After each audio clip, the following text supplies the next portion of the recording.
Nga një kuriku i vitit 2025, një person që ka punuar 45 vjet me kohë të plot dhe ka paguar kontribute të rregullta në sistemin pensional gjerman, do të përfitojë një pension bruto prej 1.835.55 euro në muaj, ose rreth 1.621 euro neto.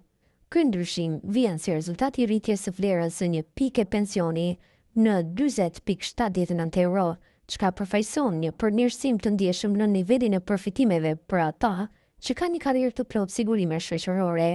Megjithatë, ky realitet optimist nuk përfshin shumicën e pensionistëve. Statistikat tregojnë se përfitimet aktuale janë dukshëm më të ulta për pjesën më të madhe të popullsisë në pension. Meshkujt marrin mesatarisht 1.348 euro në muaj, ndërsa gratë përfitojnë vetëm 908 euro. Diferenca është rezultati i faktorëve të ndryshëm social dhe ekonomik.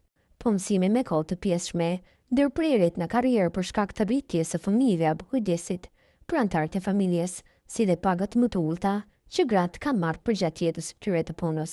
Këto shifra ngrenë shqetësime të mëdha, veçanërisht kur krahasohen me të ardhurat minimale të nevojshme për një jetë me dinjitet në Gjermani.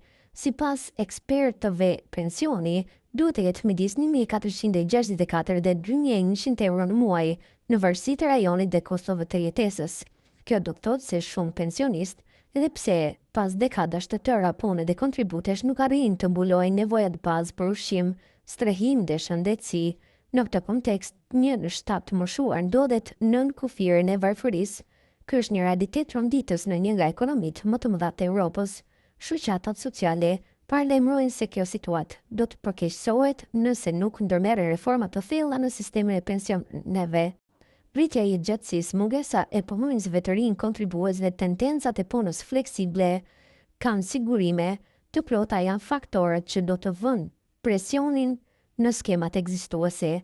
Shteti ka ndërmarrë disa masa për ta zbutur këtë situatë, si për shembull pensionet bazë për ata me të ardhura shumë të ulta, vendëzitja e pensioneve private shtesë, por kriteret thonë se këto masa janë të pamjaftueshme dhe nuk adresojnë shkaktarët strukturor të problemit.